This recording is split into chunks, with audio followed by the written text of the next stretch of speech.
بسم اللہ الرحمن الرحیم. مولانا شاہ کرم حسین حاضرمان علی اللہ مدد فرما. ہم اپنے سیشن کا ابتدا کرتے ہیں.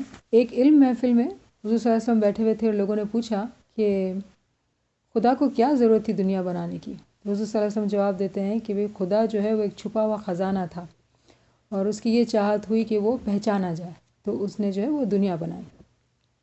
اب قرآن کی ایک آیت نکالتے ہیں سورہ انعام کی 59 جس میں خدا تعالیٰ فرماتے ہیں، اگر اس کو پڑھیں ہم، اسی کے پاس غیب کی کنجیاں ہیں جنہیں اس کے سوا کوئی نہیں جانتا.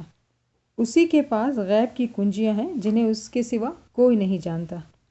تو خدا کے پاس وہ چابیاں ہیں، غیب کی چابیاں ہیں، خزانے کی چابیاں ہیں جو اس کے سوا کوئی نہیں جانتا ہے.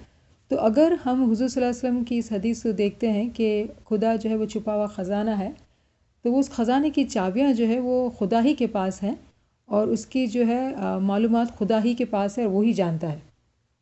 تو آج ایکچولی ہم ایک خزانے کی چابی کی بات کریں گے اور وہ چابی جو ہے وہ صلوات ہے. صلوات جو ہے از ون آف دا کی خدا کے عظیم خزانے کی. بہت ساری چابیاں ہیں، اس میں سے ایک چابی یہ ہے. تو ایک اور سورہ ہے 33 کی 56 ایک آیت ہے، وہ نکالتے ہیں 33 کی 56. اس کے پہلے حصے میں یہ لکھا ہوا ہے کہ آیت یہ ہے کہ اللہ اور اس کے ملائکہ نبی پر درود بھیجتے ہیں. تو خدا جو ہے یہ فرما رہا ہے قرآن میں کہ خدا خود اور اس کے تمام فرشتے جو ہے وہ نبی پر درود بھیجتے ہیں. تو سوال یہ پیدا ہوتا ہے کہ کیوں بھیجتے ہیں؟ یہ سوال کون کرتا ہے؟ جو دانش مند ہوتا ہے، جو عقل مند ہوتا ہے، یا سلطان محمد شاہ کے فرمان کے مطابق جو ہے جو ہوشیار ہوتا ہے. پیر سرد الدین جو تھے وہ ہوشیار تھے. تو ایک ہوشیار آدمی جو وہ سوال کرے گا کہ قرآن میں ہی سورہ انبیاء میں جیسے ہم نے پہلے پڑھا ہے 21 کی 107 میں کہ حضور صلی اللہ علیہ وسلم جو تھے وہ تمام جہانوں کے لیے رحمت للعالمین تھے. تو اگر وہ خود ہی رحمت کا سرچشمہ تھے تو خدا کو اور اس کے فرشتوں کو کیا ضرورت تھی کہ وہ حضور صلی اللہ علیہ وسلم پر اس کی آل پر رحمت بھیجے، کیونکہ وہ تو خود سراپا رحمت ہے. تو جب وہ خود رحمت ہے تو ان کو رحمت کی کیا ضرورت ہے؟ تو آج اسی چیز کو ہم مل کے سمجھنے کی کوشش کرتے ہیں کہ اس کے پیچھے حکمت کیا ہے، اس کے پیچھے راز کیا ہے. تو سب سے پہلا سوال جو ہم کریں گے وہ یہی کہ جو رحمت کا سمندر ہے، رحمت کا سرچشمہ ہے، اس کو رحمت کی کیا ضرورت ہے؟ اور جو ہے خدا اور اس کے فرشتے جو ہے وہ محمد پر، محمد کی آل پر رحمت بھیجتے ہیں، نہ کہ مومنین پر. ٹھیک ہے نا؟ تو مومنین کو جو ہے اسی آیت کے دوسرے حصے کو پڑھا جائے اگر، تو جس طرح سے یہ اس میں کہا جا رہا ہے 33 کی 56 میں کہ اے لوگو جو ایمان لائے ہو تم بھی ان پر درود و سلام بھیجو. کہ اے لوگو جو ایمان لائے ہو تم بھی ان پر درود و سلام بھیجو. تو کتنی عجیب بات ہے کہ ہم یہ کہہ رہے ہیں کہ حضور صلی اللہ علیہ وسلم جو ہے وہ رحمت کا سرچشمہ ہے، وہ خود تمام جہانوں کے لیے رحمت ہے. خدا اور اس کے فرشتے بھی ان پر رحمت بھیجتے ہیں اور ہمیں بھی یہ حکم دیا جا رہا ہے کہ تم ان پر رحمت بھیجو. تو اس کا مطلب یہ ہوا کہ مومنین کو یہ تعلیم دی جا رہی ہے کہ آپ جو ہے ان کے ذریعے سے جو رحمت ان کے پاس خدا کے دوارا ان کے پاس آئی ہوئی ہے آپ اس کو حاصل کریں. تو جب ہم ان پر درود یا صلوات پڑھتے ہیں تو ایکچولی ہم یہ بولتے ہیں کہ وہ رحمت جو آپ کے پاس ہے وہ ہمیں دیجیے. کن معنوں میں وہ رحمت کیا ہے؟ وہ رحمت دراصل وہ ہدایت ہے، وہ گائیڈنس ہے جو ان کے پاس ہے. تو وہ رحمت جو ہے یعنی کہ ہمیں وہ گائیڈنس ملے جس سے ہم اس خزانے کو پہچان سکیں جو خدا کا ہے. تو ہمارا جو درود و صلوات پڑھنا جو ہے وہ ان کے یہ تعلیم یہ ہے کہ ہم حضور صلی اللہ علیہ وسلم کی، ہمارے پیغمبر کی اور ان کی آل یعنی امام زمان کی تابعداری کریں، فرمان برداری کریں، تاکہ وہ جو خود رحمت کا سرچشمہ ہے تو وہ رحمت ہم تک پہنچے. ٹھیک ہے نا؟ پھر دوسرا سوال یہ پیدا ہوتا ہے کہ صلوات کا فائدہ ڈائریکٹ ہے کہ انڈائریکٹ ہے. ڈائریکٹ ان معنوں میں کہ اگر خدا اور فرشتے جو ہے حضور صلی اللہ علیہ وسلم پر اور اس کی آل پر اگر رحمت بھیجتے ہیں تو کیا ہمیں بھی وہ ڈائریکٹ رحمت پہنچتی ہے؟ تو اس کا جواب یہ ہوتا ہے کہ وہ اس طرح سے ڈائریکٹ نہیں ملتی، ہمیں انڈائریکٹ ملتی ہے. کس طرح سے؟ کہ خدا اور فرشتوں کا جو درود ہے، صلوات ہے، جو پیغمبر پر، امام زمان پر جو آتا ہے وہ گائیڈنس کی صورت میں ہمیں ملتا ہے. تو وہ انڈائریکٹ ہمیں رحمت ملتی ہے، ڈائریکٹ نہیں ملتی ہے. لیکن وہ بھی انہی کو ملتی ہے اگر جو کہ ان کی فرمان برداری کرتے ہیں. جو ان کی فرمان برداری نہیں کرتے ہیں ان کو وہ ہدایت ان تک نہیں پہنچتی ہے. تو خدا اور فرشتوں کی صلوات جو ہے ایکچولی کیا ہے؟ وہ نور محمد ہی ہے. وہ نور جو محمد کے اندر اور اس کی آل میں ہے وہ نور جو ہے پھر ہم کو ہماری تابعداری کی وجہ سے وہ رحمت ہم تک پہنچتی ہے. کیا بات ہوئی؟ یعنی کہ محمد اور اس کے جانشین جو ہے وہ مومنین کے لیے وسیلہ رحمت ہے. ٹھیک ہے نا. اب قرآن میں ایک اور آیت ہے 33 کی 37، سورہ احزاب کی 37. اس کا جو آخری آیت کا 37 کا جو لاسٹ سینٹنس ہے وہ کان امر اللہ ہے مفعولا، جس کے معنی ہے اور اللہ کا حکم تو عمل میں آنا ہی چاہیے تھا. یعنی خدا جو حکم فرماتا ہے وہ فوراً ہو جاتا ہے. یعنی کہ خدا جو وہ کن فیکون کا مالک ہے، امر کا مالک ہے. جب وہ کہتا ہے، وہ ارادہ کرتا ہے تو وہ چیز فوراً سے عمل میں آ جاتی ہے، اس کو ذرا بھی دیر نہیں لگتی ہے. تو اگر خدا نے جو ہے یہ رحمت نور محمدی کو اگر رحمت بنا کے بھیجا، اس کی آل کو، اس کی جانشین کو رحمت بنا کر بھیجا، تو وہ رحمت ہم کو مل چکی ہے. یعنی کہ رحمت یہ ہے کہ امام اگر خود رحمت ہے اور ہم کو وہ رحمت حاصل کرنا ہے تو ہمیں کیا کرنا ہے؟ ہم کو امام میں فنا ہونا ہے. تو اگر یہ خدا کا چاہنا ہے تو کن فیکون کے ماجزے سے تو یہ ہو چکا ہونا چاہیے. یعنی کہ ہم تمام اصل میں واصل ہو چکے ہونے چاہیے، ہم امام میں فنا ہو چکے ہونے چاہیے. تو سوال یہ ہوتا ہے کیا ہم ہو چکے ہیں؟ تو ہمارا جواب ہے نہیں، ہم تو بھی کوشش میں لگے ہیں، وہاں تک پہنچنے کی کوشش کر رہے ہیں. تو اس کا جواب یہ ہوتا ہے کہ خدا کی طرف سے کوئی دیر نہیں ہے، کوئی لمٹ نہیں ہے. مومنین جو خود اپنی مرضی سے اس کی ہدایت کو، اس کی علم کو حاصل نہیں کرتے ہیں، یعنی کہ ان چابیوں کی تلاش نہیں کرتے ہیں جو خزانے پہ لگتی ہے اور ان خزانوں کو نہیں کھولتے ہیں، تو کیا ہوتا ہے کہ وہ خود اپنی مرضی سے اس پردہ انتظار میں ہے.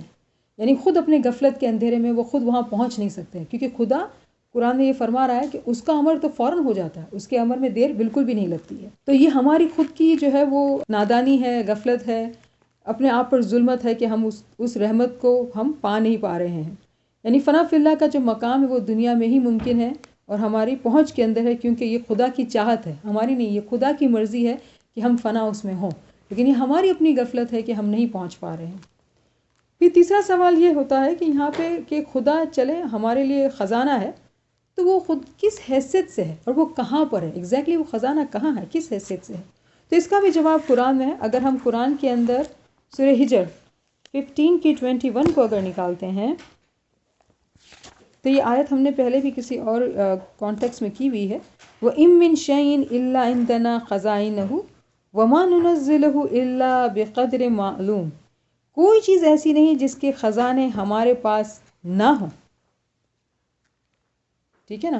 تو اس کا مطلب یہ کہ یہ خزانہ جو ہے، جو بھی خزانے کی بات کر رہے ہیں وہ خدا کے پاس ہے.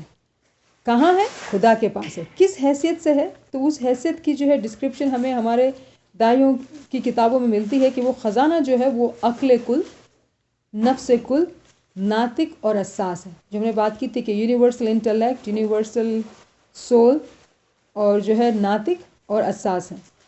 ان تمام کا نور جو ہے آج کے زمانے میں امام زمان کے اندر ہے. یعنی کہ امام زمان ہی ہے جو کہ وہ خود وہ خزانہ ہے. اب ہم یہ بات کیسے کہہ سکتے ہیں؟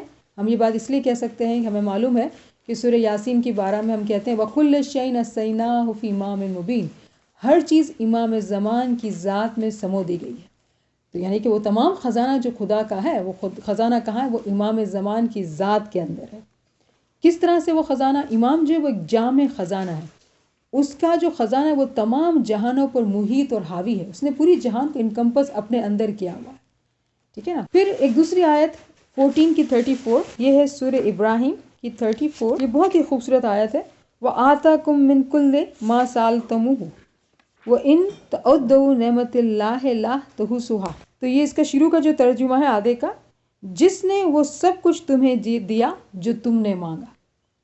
یعنی کہ خدا نے وہ تمام چیزیں انسان کو دے دی ہیں جو انسان نے مانگی. اب سوال یہ پیدا ہوتا ہے کہ انسان نے کب مانگی تھی؟ ٹھیک ہے نا. تو انسان نے، یعنی ہم خزانے کی بات کریں، ہمارا فوکل پوائنٹ جو ہے وہ خزانہ ہے. تو ہم نے، انسانوں نے خدا سے وہ چیز جو ہے وہ خزانہ کب مانگا تھا؟ تو اب اس کا ریفرنس ہے 7 کی 172. الستُ بربکم قالوا بالا. جب خدا نے عالم ارواح میں جب یہ سوال کیا کہ بتاؤ کہ کیا میں تمہارا رب نہیں ہوں؟ تو ہم نے کہا بے شک خدایا تو ہمارا رب ہے اور ہم جو ہے وہ تیری تابعداری کرتے ہیں. تو خدا نے یہ کہا کہ ٹھیک ہے، ہم آپ کو دنیا میں بھیجتے ہیں. تو ہم نے کہا کہ مولا ہم تجھے کیسے پہچانیں گے؟ تو مولا نے کہا ٹھیک ہے، اگر تم دنیا میں جاتے ہو تو تمہارے لیے میں ہدایت ہمیشہ بھیجوں گا. یہ خدا کا وعدہ تھا کہ ہر زمانے میں ہادی ہوگا تمہاری گائیڈنس کے لیے. تو ازل میں ہم سے یہ وعدہ کیا گیا ہے کہ ہمیں جو ہے دنیا میں رحمت ہمارے لیے بھیجی جائے گی. تو وہ رحمت ہے کس طرح سے ہے؟ امام کی صورت میں. جب پیغمبروں کا زمانہ تھا تو پیغمبروں کی ناطق کی صورت میں تھی. آج امام کا زمانہ ہے تو امام کی صورت میں وہ خزانہ جو ہے وہ دنیا میں بھیج دیا گیا ہے. تو امام مبین میں جو ہے وہ تمام خزانہ ہے. تو اگر آج کوئی یہ سوال کرتا ہے کہ خدا اگر خزانہ ہے اور مجھے اس کو پہچاننا ہے، تو خدا نے یہ سورہ ابراہیم میں 34 میں یہ فرما دیا ہے کہ تم کو دے دیا جو تم نے مانگا. ہمیں دے دیا جا چکا ہے، لیکن ہم نے جو بات کی کہ یہ انسان کی خود کی کوتاہی ہے کہ وہ خود اپنے آپ کو پردہ انتظار میں رکھے ہوئے ہے کہ اور وہ چابیوں کی تلاش نہیں کر رہے ہیں. تو امام مبین ہی ہے وہ خزانہ ہے. پھر ایک اور سوال اٹھتا ہے سلوات پر سے کہ ہم نے دیکھا کہ 33 کی 56 میں یہ کہا جا رہا ہے کہ خدا اور اس کے فرشتے محمد اور محمد کی آل پر رحمت سلوات بھیجتے ہیں، درود بھیجتے ہیں. تو اب سوال یہ ہوتا ہے کہ خدا کی سلوات میں، درود میں اور فرشتوں کی سلوات و درود میں کوئی فرق ہے؟ ہاں فرق ہے. کس طرح سے؟ جب خدا اگر کوئی چیز کا امر کرتا ہے تو وہ فوراً ہو جاتا ہے، یعنی وہ رحمت یقینی ہو جاتی ہے کن فیکون کے امر سے. لیکن جب فرشتے سلوات پڑھتے ہیں تو وہ درود بھیجتے ہیں تو کیا ہوتا ہے کہ وہ خدا کے حکم کی پیروی کرتے ہیں، یعنی کہ وہ مومنین کی مدد کرتے ہیں کہ مومنین جو ہے وہ امام کی طرف راغب ہوں. وہ امام کی پہچان کرانے کے لیے مومن کی توجہ جو ہے امام پر ڈلواتے ہیں کہ دیکھو، یعنی امام کی شناخت. یعنی آج کی اگر ہم مثال لیتے ہیں کہ امام نے جو ہے ہارورڈ میں یونیورسٹی میں کھڑے ہو کے یہ فرمایا کہ I am the direct descendant of prophet Muhammad. اب اگر کسی شخص کو تلاش ہے، جیسے پیر ناصر خسرو کی اسٹوری میں ہم پڑھتے ہیں کہ ان کو بہت شوق تھا کہ بھائی اگر اس زمانے میں پروفٹ کا ہاتھ تھا کہ جس پر خدا نے کہا کہ پروفٹ محمد کے ہاتھ پر اگر آپ بیعت کرتے ہیں تو ایسا ہے کہ جیسے آپ نے میری بیعت کی، تو وہ اسی ہاتھ کی تلاش میں قاہرہ تک پہنچے اور امام کو انہوں نے پایا. تو آج امام دنیا میں علل اعلان یہ کہہ رہے ہیں کہ I am the direct descendant of prophet Muhammad. تو یہ کس طرح سے ممکن ہو رہا ہے؟ یہ اس طرح سے ممکن ہو رہا ہے کہ جو درود فرشتے بھیج رہے ہیں، یعنی خدا کے امر کی جو پیروی کر رہے ہیں، اس کی وجہ سے جو ہے ایسے حالات دنیا میں پیدا ہو رہے ہیں کہ امام اپنے آپ کو آشکار کر رہے ہیں. اب جس کو امام کی تلاش ہے، صحیح معنوں میں جو پیاسا ہے اس کی ہدایت کا، وہ امام کو پا لے گا. آج امام جو وہ چھپے ہوئے نہیں ہیں، امام ظاہر ہیں. تو جس کو جو چاہے گا وہ اس کو پا لے گا. تو یہ انسان کے لیے جو ہے خدا کی طرف سے رحمت ہے کہ خدا کے فرشتے جو ہے وہ درود بھیجتے ہیں، یعنی کہ امام کی طرف مومنین کی توجہ راغب کرتے ہیں تاکہ وہ خدا کے خزانے کی معرفت کو پہنچ سکے. امام سلطان محمد شاہ نے جام نگر 1900 میں یہ فرمان فرمایا کہ چاوی تمہارا ہاتھ میں چھے ہوے کھولو. چاوی تمہارا ہاتھ میں چھے ہوے کھولو، اگر نہ کھولو تو تمہاری مرضی. ہمیں تو محنت کری تموں نے دیکھاڑی ہیں چھے. امام نے یہ فرمایا کہ مولا بولتے ہیں ہم محنت کر کے تمہیں بتاتے ہیں، تمہارے اپنے ہاتھ میں کہ تم چابی کو کھولو یا نہ کھولو. پھر اسی فرمان میں امام آگے جا کے فرماتے ہیں کہ جواہرات چھے પણ તે તિજોરીમાં છે, તેને તાળું છે તે તમે નથી જાણતા, બીજા પણ નથી જાણતા. تو امام یہ فرما رہے ہیں کہ واقعی میں وہ خزانہ ہے لیکن وہ تجوری میں لاک ہے، اور جو ہے وہ آپ بینگ اسماعیلی آپ نہیں جانتے ہیں. افسوس کی بات ہے کہ آپ اسماعیلی نہیں جانتے ہیں لیکن دوسرے بھی نہیں جانتے ہیں. لیکن امام کو شاید زیادہ افسوس ہوتا ہے کہ امام ہمارے پاس ظاہر میں حاضر و موجود ہے اور ہم بینگ اسماعیلی اس کی معرفت کو نہیں سمجھتے ہیں کہ امام جو خود ہمارے سامنے جو ہے خزانے کے صورت میں موجود ہے، لیکن ہم ان چابیوں کی تلاش نہیں کرتے ہیں، ان روحانی راستے کی تلاش نہیں کرتے ہیں. اس حقیقی علم کی تلاش اگر ہم کر لیں تو ہم اس خزانے تک بالکل پہنچ جائیں. یعنی کہ کیا مطلب ہوا اس بات کا کہ فرشتوں نے خدا کے حکم پر عمل کر لیا ہے، وہ خزانہ دنیا میں آ چکا ہے اور وہ ہمارے سامنے حاضر و موجود ہے. پھر ایک اور سوال اٹھتا ہے کہ ٹھیک ہے چلے، اگر یہ خزانہ موجود ہے اور خدا کا جو وعدہ ہے وہ وعدہ مفعول ہے، یعنی کہ ہو چکا ہے، تو وہ ہم تک کیوں نہیں پہنچ رہا ہے؟ اب کیا اس کی شرائط کیا ہے، اس کی کنڈیشنز کیا ہیں کہ ہم کو جو ہے وہ خزانہ مل جائے؟ تو اس کی ایک سب سے بڑی جو پہلی کنڈیشن ہے وہ ڈیفینیٹلی فرمان برداری. فرمان برداری میں بہت ساری چیزیں آتی ہیں جس کی ہمیں معلومات ہیں، لیکن جو سب سے بڑی بات جس میں ہم شاید پیچھے رہ جاتے ہیں وہ یہ ہے اعمال کی پاکیزگی. تو ہم نے اعمال کے بارے میں بہت ڈیٹیل میں بات کی ہے، جو بیسک مورالز اور ایتھکس کی بات ہے، جھوٹ نہ بولنا، پرایا مال نہ کھانا، کسی کی غیبت گلا نہیں کرنا. لیکن اس کے اندر جو ہے ابھی ناچیز سے کسی نے سوال کیا اور عجیب و غریب تھا اور خاتون کی طرف سے آیا تھا، تو کچھ ڈسکشن کی جو ہے لبے لباب میں یہاں آپ سے بات کروں کہ جو ہے جب یہ ہوتا ہے کہ ہماری جو پبلک سیلف ہوتی ہے، ہم جب باہر ہوتے ہیں تو ہم جو ہے ہم ڈفرینٹ پرسن ہوتے ہیں. ایز کمپیئر ٹو جس طرح سے ہم گھر میں ہوتے ہیں. تو اگر باہر کسی کو عہدہ ملتا ہے، کوئی عملداری ملتی ہے، کوئی عزت ملتی ہے، تو آپ جو ہے بہت عاجز ہوتے ہیں، بہت ہمبل ہوتے ہیں، اور لوگ آپ کی جو حکم کی بجا آوری کرتے ہیں. تو ایک عجیب قسم کا نشہ اور پاور ہوتا ہے اس میں. پھر جب آپ گھر میں ہوتے ہیں تو گھر کے اندر جو ہے آپ کی فیملی ممبرز آپ کے برابر کے ہوتے ہیں، لیکن عجیب و غریب ماحول یہ بنتا ہے کہ آپ کے اندر یہ ایک عادت بن جاتی ہے یا خواہش بن جاتی ہے کہ آپ کی حکم کی بجا آوری کی جائے، کیونکہ باہر لوگ آپ کی عزت کرتے ہیں. تو جو ہے یہ گھر کے افراد کے لیے جو ہے وہ دل آزاری کا باعث بنتا ہے. تو یہ بھی اعمال کے اندر آتا ہے کہ آپ کے گھر کے افراد جو ہے وہ آپ سے خوش رہیں، آپ ان کو جو ہے آپ ان کی اتنی ہی عزت کریں جتنی کہ ان کا جو ہے وہ حق ہے. تو یہ بہت ضروری ہے کہ جب ہم باہر ہوتے ہیں تو ہمارے بہت سارے گناہ جو وہ ہماری سوچ میں ہوتے ہیں، کیونکہ ہم اپنی سوچ میں لوگوں کو جج کر رہے ہوتے ہیں، لوگوں کے فیصلے کر رہے ہوتے ہیں. تو باہر جو وہ گناہ ہوتے ہیں وہ سوچ کے ہوتے ہیں، لیکن جو گھر کے اندر جو گناہ ہوتے ہیں وہ ہمارے رویے سے، ہماری بات چیت سے ہوتے ہیں. تو ایک مومن شخص ہے وہ اپنے آپ کو گھر کے اندر اور باہر دونوں طرح سے جو ہے وہ اپنے آپ کو دیکھتا ہے کہ اس کے اندر جو ہے وہ کس قسم کے گناہ کہاں چل رہے ہیں. تو چونکہ ہماری جو ہے وہ پبلک سیلف اور پرائیویٹ سیلف ڈفرینٹ ہے، تو ہمیں اس بات کو سمجھنا ہوگا کہ ہم کس طرح سے گناہ کریں. تو گھر کے اندر گھر کے افراد کی عزت کرنا اور جو ہے ان کو خوش رکھنا، یہ گھر کے تمام افراد کا مقصد جو ہے وہ فرض ہوتا ہے. جب یہ نہیں ہوتا ہے تو جو ہے بہت دل آزاری ہوتی ہے، اور پھر جو ہے وہ دکھ اور جو ہے وہ گھر کے اندر ایسا ماحول بنتا ہے کہ وہ پھر نیگیٹیوٹی شروع ہوتی ہے، کانفلکٹ شروع ہوتے ہیں، جس کی وجہ سے یہ ہوتا ہے کہ مومن جو روحانیت میں محنت کر رہا ہے، جو عبادت کر رہا ہے، وہ جو ہے وہ نہیں کر پاتا، کیونکہ آپ کے اپنے گھر کے لوگ ہی آپ سے ناخوش ہیں. تو یہ اعمال کی جو تعلیم ہے وہ اتنی ڈیٹیل میں ہے کہ سلطان بادشاہ نے فرمایا کہ آپ ہر رات کو اپنی جو ہے نفس کو چیک کریں. جس طرح ڈاکٹر آپ کو چیک کرتا ہے، آپ اپنے آپ دل کی نفس کو آپ چیک کریں کہ آپ نے کس طرح سے گناہ کی، آپ نے کہاں کس کی دل آزاری کی ہے، آپ نے کہاں غرور کا مظاہرہ کیا ہے، آپ نے کہاں اپنے آپ کو برتر تسلیم کیا ہے، آپ نے کہاں کس کو جو ہے وہ انفیریئر سمجھا ہے. یہ تمام چیزیں جو ہے وہ گناہ کے زمرے میں آ جاتی ہے، اعمال کی پاکیزگی کے زمرے میں آ جاتی ہے. تو اعمال کی اگر پاکیزگی نہیں ہوتی ہے تو امام جو ہے وہ انتہائی پاک ہے. تو امام جو پاک ہے وہ پاکیزہ دل ہی کے اندر آتا ہے. جہاں پاکیزگی نہیں ہوگی وہاں امام نہیں آ سکتا ہے. تو اگر دروازے دل کے ہم نے خود ناپاکی کی وجہ سے بند رکھے ہوئے ہیں تو امام جو پاک ہے وہ کیسے اس میں آ سکے گا.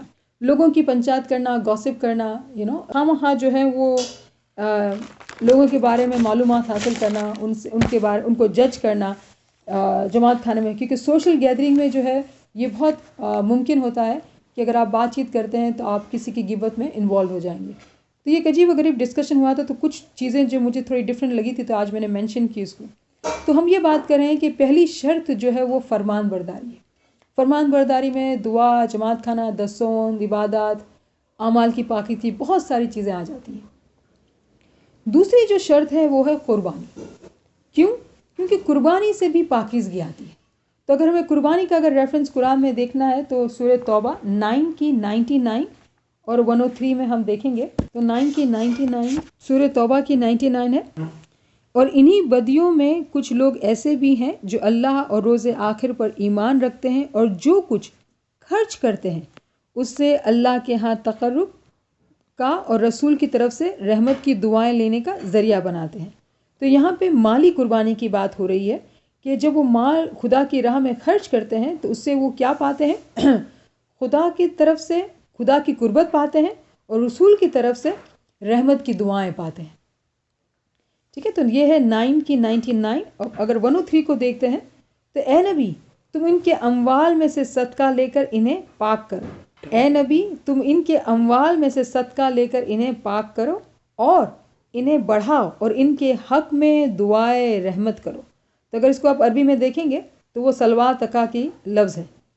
تو کتنی عجیب بات ہے کہ یہاں پہ یہ حکم دیا جا رہا ہے کہ آپ قربانی کریں، کیونکہ قربانی کے ذریعے سے کیا ہوگا کہ آپ کے حق میں خدا تعالیٰ جو ہے حضور صلی اللہ علیہ وسلم کے ذریعے سے، امام زمان کے ذریعے سے آپ کی طرف دعائے رحمت آئے گی. ٹھیک ہے نا. تو قربانی. اب آگے ایک اور حصہ ہے جس کے بارے میں ہم اور ڈیٹیل میں کہیں آگے جا کے بات کریں گے. کیونکہ تمہاری دعا ان کے لیے وجہ تسکین ہوگی. ٹھیک ہے نا. تو مالی قربانی کی بہت زیادہ اہمیت ہے. کیوں؟ اسپیشلی آج کے زمانے میں، کیونکہ لوگوں کو مال بہت پیارا ہوتا ہے. تو مالی قربانی خدا کی راہ میں جو ہے وہ بہت بہت میٹر کرتی ہے. پھر تیسری جو کنڈیشن ہے یا شرط ہے وہ ہے کثرت ذکر.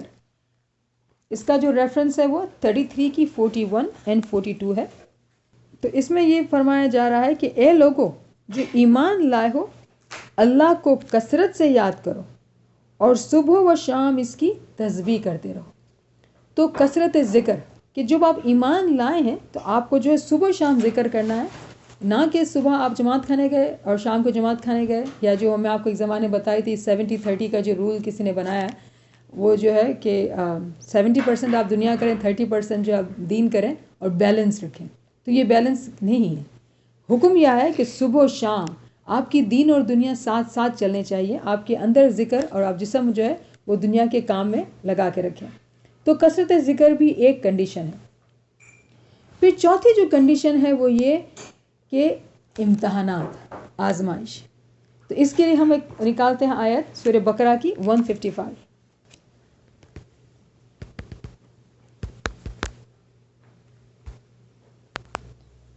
تو سورہ بقرہ کی 155 میں خدا تعالیٰ فرماتے ہیں، اور ہم ضرور تمہیں خوف و خطر، فاقہ کشی، جان و مال کے نقصانات اور آمدنیوں کے گھاٹے میں مبتلا کر کے تمہاری آزمائش کریں گے. تو ایک مومن صالح جو ہے وہ اگر فرمان برداری کرتا ہے، کثرت ذکر کرتا ہے، مالی قربانی پیش کرتا ہے، اپنے اعمال کی پاکیزگی رکھتا ہے، وہ کافی نہیں ہے. خدا دیکھتا ہے کہ تمہارا عشق میرے لیے کتنا سچا ہے، تو وہ اس کے امتحانات لیتا ہے. کیا امتحانات ہے؟ خوف سے، ماضی کا غم، فیوچر کا خوف کیا ہوگا. بھوک سے، لاس آف ویلتھ، آپ کا پیسہ چلا جائے گا، آپ کا مال جو ہے وہ چلے جاتا ہے. لاس آف لائفس، صحت کی تکلیف آتی ہے، گھر میں ڈیتھ آتی ہے، یا آپ کی آمدنی چلی جاتی ہے. تو اس کی بہت خوبصورت اگزامپل جو قرآن سے ملتی ہے وہ حضرت ایوب علیہ السلام کی ہے، کہ حضرت ایوب علیہ السلام پر جو ہے وہ کیسی تکالیف آئی کہ ان کے جسمانی ان کے جو ہے بیماری ان کے اوپر آئی، اور ایسی تکلیف آئی ان کے اوپر کہ ان کے بچے جو ہے وہ تمام بچوں کا انتقال ہو گیا. کہتے ہیں کہ ان کے جسم پہ کیڑے پڑ گئے تھے، اور پھر بھی وہ عبادت کرتے تھے. تو ان کی بیوی کے جو بال ہوتے تھے وہ اتنے لمبے ہوتے تھے کہ وہ بالوں کو پکڑ کے وہ کھڑے ہوتے تھے اور عبادت کرتے تھے. پھر یہاں تک کہ وہ بیوی بھی مر جاتی ہے اور وہ اکیلے رہ جاتے ہیں، اور پھر بھی وہ خدا کا نام نہیں چھوڑتے ہیں. یعنی کتنی تکالیف، کتنا امتحانات ایک پیغمبر پر. کیوں؟ وجہ کیا ہے کہ کیا آپ اپنے ایمان کی راہ پر مستقیم رہتے ہیں کہ نہیں رہتے ہیں. ٹھیک ہے نا.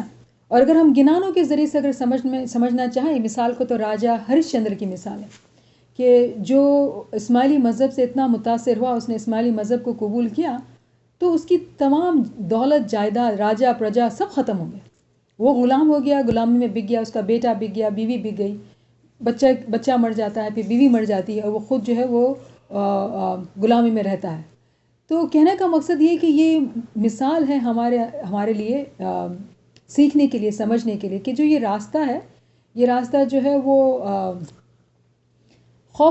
مشکل راستہ ان دا سینس کہ اس میں خدا تعالیٰ جو ہے وہ امتحان لیتا ہے کہ آپ جو بات کر رہے ہیں، آپ جو دعویٰ کر رہے ہیں کہ آپ امام کے عشق میں جو ہے وہ پورے ہیں اور آپ اس راستے پہ چلنا چاہتے ہیں، آپ روحانی ترقی کو پانا چاہتے ہیں، اس خزانے کی چابیاں ڈھونڈنا چاہتے ہیں، تو خدا جو ہے یہ چابی انہی کو دیتا ہے جو صحیح معنوں میں حقدار ہے. جو اپنا حق اپنی قربانیوں سے ثابت نہیں کرتے ہیں تو ان کو یہ چابیاں نہیں ملتی ہیں. تو مومنین ایسے حالات میں صبر کرتے ہیں. سلطان محمد شاہ کا فرمان نیروبی کا 1905 کا، مولا فرماتے ہیں، جیم کو ایک تری جاڑنار ندیما ترتو جائے چھے અને નદીના મોજા તેને ઘસડીને બીજે તરફ લઈ જાય છે. તેને જે બાજુએ જવાનું છે તેનાથી ઉલટી દિશામાં પાણીના મોજા તેને લઈ જતા હોય તો તે થોડે છેટે સુધી પાણીથી ઘસડાઈ જશે. પણ જો તારું હોશિયાર હોય છે તે આખરે પાર ઉતરી જાય છે.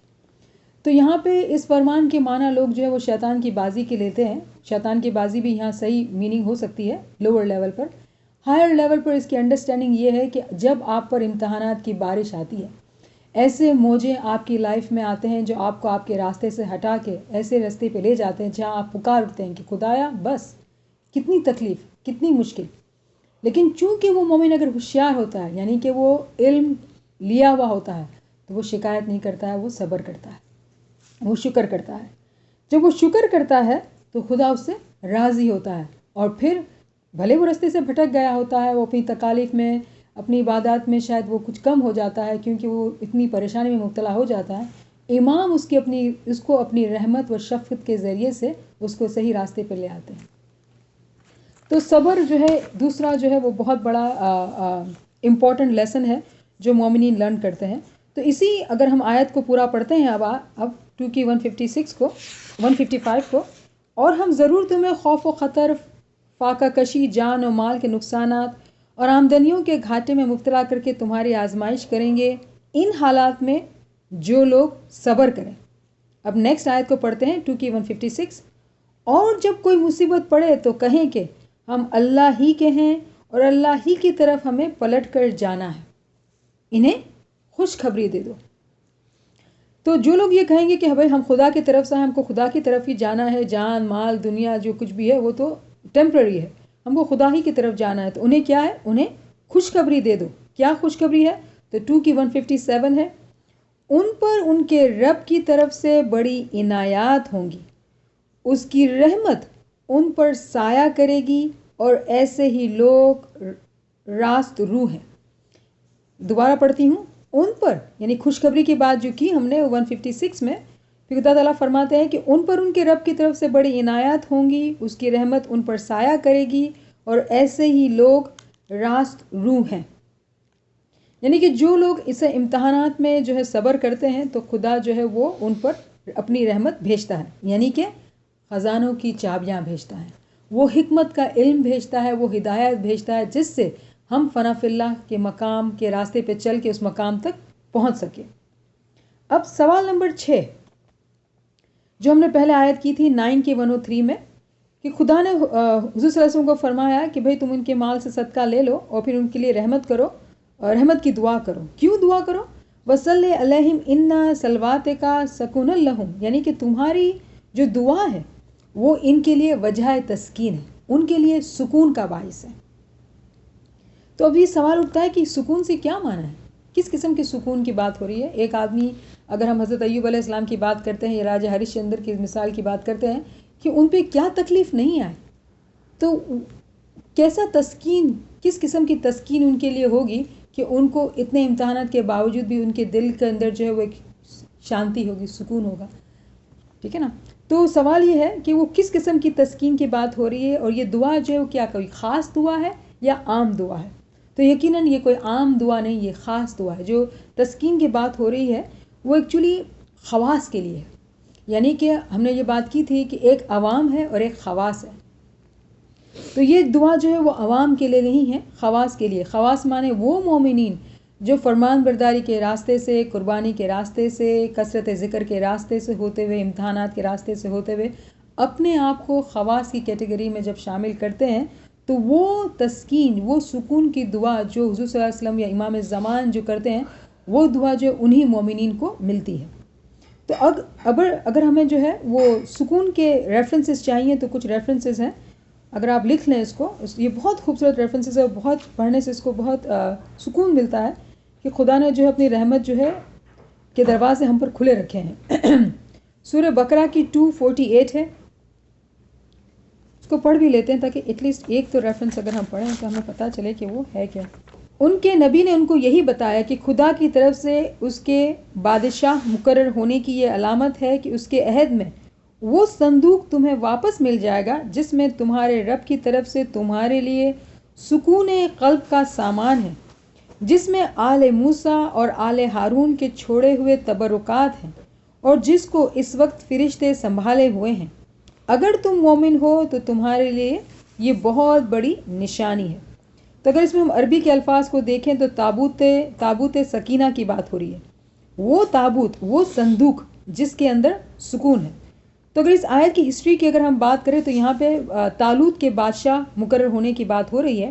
آپ کو معلوم ہے کہ جب شموئیل پیغمبر تھے، وہ کہتے ہیں کہ طالوت کو بادشاہ مقرر کرنا ہوگا، تو وہ طالوت امام زادے نہیں تھے، امام زادے نہیں تھے، وہ غریب آدمی تھے. تو لوگوں نے ایک سوال کیا کہ بھئی یہ کیسے بن سکتا ہے، یہ کیسے امام بن سکتا ہے؟ تو انہوں نے بتایا کہ نہیں، یہ امام اس لیے بن سکتا ہے کہ اس کے پاس جو ہے وہ صندوق ہے جس میں آپ کے لیے سکون ہے. یعنی کہ جو امام کے خزانے کا جو جوہر ہے، جو ہدایت ہے، وہ اس کے اندر تھی، کیونکہ امام کی رحمت اس پر آئی تھی، اسی لیے اس کو امام مقرر کیا جا رہا تھا. کہ لوگ اس کے سٹیٹس کو دیکھ کے سوال کر رہے تھے کہ بھئی یہ کس طرح سے بادشاہ بن سکتا ہے.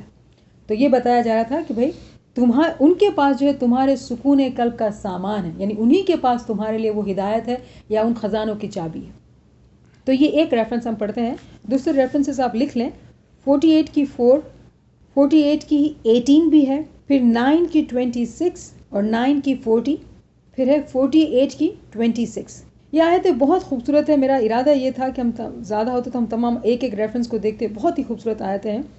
اس میں جو ہے ہمیں نظر آتا ہے، اس پہ غور کرنے سے، کہ خدا جو ہے وہ کس طرح سے مومنین کی مدد کرتا ہے، کس طرح سے اپنی رحمت اور اپنی جو ہے وہ برکات جو ہے وہ مومنین کو پہنچاتا ہے، اور اس رحمت سے کیا فائدہ ہوتا ہے، اس کا کیا مقصد ہے. یہ تمام چیزیں ان آیتوں میں ہیں، تو اس کو اسٹڈی کرنا جو ہے وہ بہت ضروری ہے. اب جیسا کہ ہم نے پہلے جو ہے وہ 33 کی 43 کو پڑھا تھا، 33 کی 43 دوبارہ نکال لیتے ہیں تاکہ ہمیں اچھے سے پتہ ہو کہ ہم کیا بات کر رہے ہیں.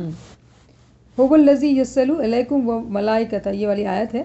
وہی ہے جو تم پر رحمت فرماتا ہے اور اس کے ملائکہ تمہارے لیے دعائے رحمت کرتے ہیں تاکہ وہ تمہیں تاریکیوں سے روشنی میں نکال لائے. وہ مومنوں پر بہت مہربان ہے. تو یہاں پر کیا بات ہو رہی ہے کہ خدا نے اپنی رحمت بھیج دی ہم پر. فرشتے ہمارے لیے دعائے رحمت کرتے ہیں. کیوں کرتے ہیں؟ کہ ہمیں غفلت سے، ہمیں تاریکی سے نکال کے نور کی طرف لے کر آئے، ہدایت کی طرف لے کر آئے، کیونکہ وہ مومنین کو بہت چاہتا ہے. تو اس مقام پر جو ہے وہ یہ جو ہے خدا قرآن میں فرما رہے ہیں کہ روحانیت اور علم و حکمت کی صورت میں جو ہے نا وہ یہ رحمت آپ کے لیے آپ کو دی جا چکی ہے. تو اس کا مطلب یہ یہاں پر یہ بات ثابت ہوتی ہے کہ یہ صلوات جو ہے وہ کوئی عام دعا نہیں، یہ بہت خاص دعا ہے. لیکن یہ مومنین کے اعمال پر ڈیپینڈ کرتا ہے. اگر مومنین اعمال میں کچے ہیں تو یہ دعا پتہ ہے کیا کرے گی؟ یہ دعا ان کے لیے معافی کا باعث بنے گی، عفو و درگزر کا باعث بنے گی. کیوں؟ کہ مومنین جو ہے وہ اعمال میں کچے ہیں. تو اس دعا کا جو فائدہ ہے وہ ایک عام لیول پر ان کو ملے گا. لیکن اگر وہ مومنین جو خاص ہیں، جنہوں نے اپنے آپ کو پاک کیا ہے، تو صلوات کا جو حقیقی فائدہ ہے، جو خاص فائدہ ہے، وہ انہی مومنین کو ملے گا. تو آپ سمجھ سکتے ہیں کہ اگر ہم جماعت خانے میں صلوات پڑھتے ہیں یا گھر میں صلوات پڑھتے ہیں تو یہ صلوات جو ہے رحمت ہے، یقیناً اس میں کوئی شک نہیں ہے. لیکن اس کی رحمت کی جو ڈگری ہے وہ ہم ڈیسائیڈ کرتے ہیں کہ ہم کو کتنی اس کی رحمت ملنی چاہیے. ہم اپنے آپ کو کتنا قابل بنائیں کہ جو رحمت کی بارش ہو رہی ہے ہم اس کو کتنے لیول پر ایبزارب کر سکتے ہیں. تو صلوات جو ہے ایک کلید ہے، ایک چابی ہے رحمت کی. اور علی اللہ ہماری مدد فرمائے کہ ہم اپنے اعمال میں ایسی پاکیزگی لائیں کہ اس کی رحمت کی نظر و کرم ہم پر ہو، اور ہم جو ہے وہ روحانی ترقی کریں اور اپنے آپ کو دنیا میں ہی، زندگی میں ہی فنا فی اللہ کے مقام پر پائیں اور امام کی محبت اور شفقت کو حاصل کریں، امام کی نورانی دیدار کو حاصل کریں. آمین یا رب العالمین. شکر اللہ والحمدللہ.